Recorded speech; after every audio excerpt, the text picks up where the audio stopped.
Sebuah duka mendalam menyelimuti sebuah rumah di Desa Moncong Lolapara, Kabupaten Maros, Sulawesi Selatan.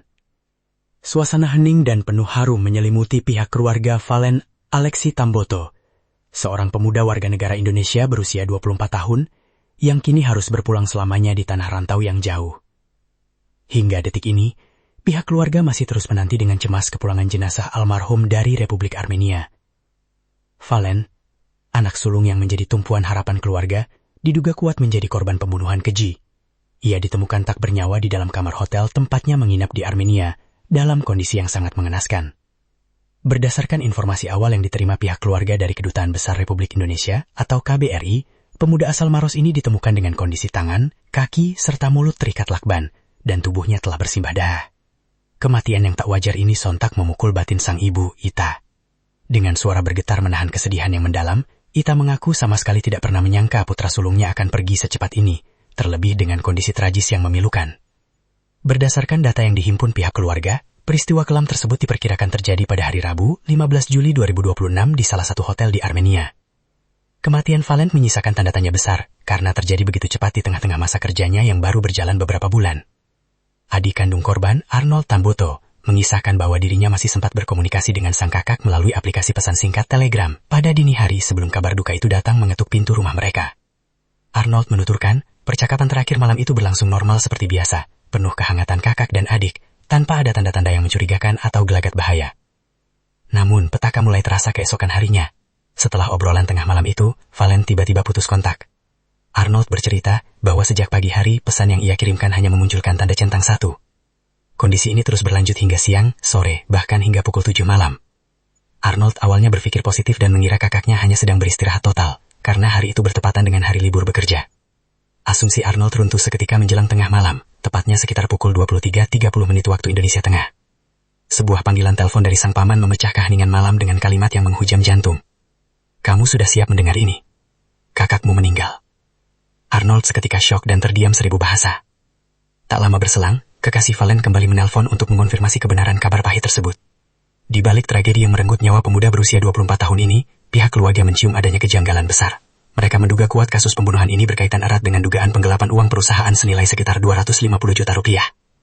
Informasi yang beredar menyebutkan bahwa sebelum insiden berdarah itu terjadi, korban diduga sempat diajak oleh seseorang untuk membawa kabur uang milik perusahaan tempatnya bekerja. Namun, sebagai pribadi yang jujur, Valen dengan tegas menolak ajakan terlarang tersebut. Penolakan inilah yang diduga memicu kemarahan pelaku, hingga berujung pada tindakan nekat penghilangan nyawa. Kecurigaan keluarga semakin menganga pada lingkaran terdekat korban di Armenia. Arnold mengungkapkan, salah satu orang yang diduga terlibat kuat dan menjadi otak di balik pembunuhan ini merupakan warga asal Makassar. Ironisnya, pria tersebut bukan orang asing bagi Valen. Ia adalah teman sekamar korban di mes perusahaan, sekaligus orang yang pertama kali merekrut dan membawa Valen untuk bekerja di Armenia. Meskipun terduga pelaku utama dilaporkan telah ditangkap oleh otoritas keamanan setempat, pihak keluarga menegaskan bahwa seluruh dugaan motif pembunuhan maupun keterlibatan sejumlah orang ini masih berdasarkan informasi awal yang mereka terima. Hingga saat ini, aparat penegak hukum di Republik Armenia masih terus melakukan penyelidikan mendalam dan belum mengeluarkan rilis atau hasil penyelidikan resmi terkait kasus ini. Lokasi yang jauh di Eropa Timur membuat akses informasi resmi menjadi tantangan tersendiri bagi keluarga di Sulawesi Selatan. Kepala Desa Moncong Lolapara Sirajudin saat dikonfirmasi membenarkan bahwa Valen adalah warga administratif di desanya. Pihak keluarga korban diketahui telah menetap di wilayah tersebut selama 4 hingga 5 tahun terakhir. Menurut Sirajudin, Valen adalah sosok pemuda pekerja keras yang baru merantau ke Armenia sekitar 3 bulan lalu sebagai tenaga kerja Indonesia. Sebelum mengadu nasib di Armenia, almarhum diketahui sudah memiliki pengalaman perantau dan bekerja di Filipina selama beberapa tahun. Kini, di tengah ketidakpastian yang menyelimuti, pihak keluarga hanya bisa mengetuk pintu hati pemerintah pusat, khususnya Kementerian Luar Negeri dan KBRI.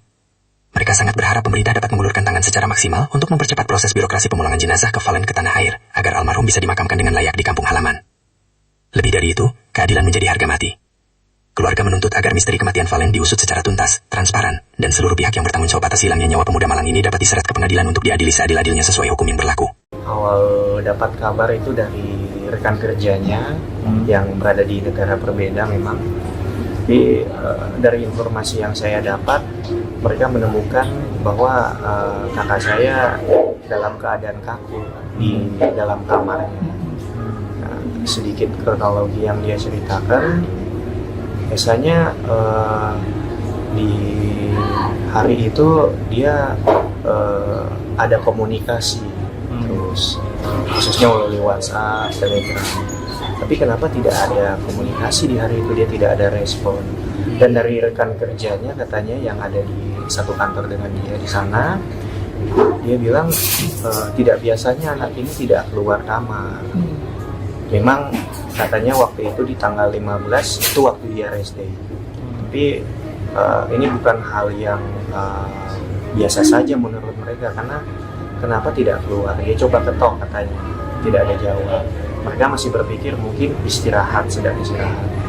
Mereka menunggu sekitar jam 3. Mereka menunggu di kantin, tidak ada juga. Biasanya anak ini ada di kantin, makan, duduk. Nah, mereka coba inisiatif kembali ke kamar. Ketok-ketok, masih tidak ada jawaban. Mereka coba upaya cari kunci cadangan untuk buka kamar itu. Setelah mereka dapat, mereka lihat memang masih ada yang tidur di tempat tidur itu dengan kondisi tertutup selimut.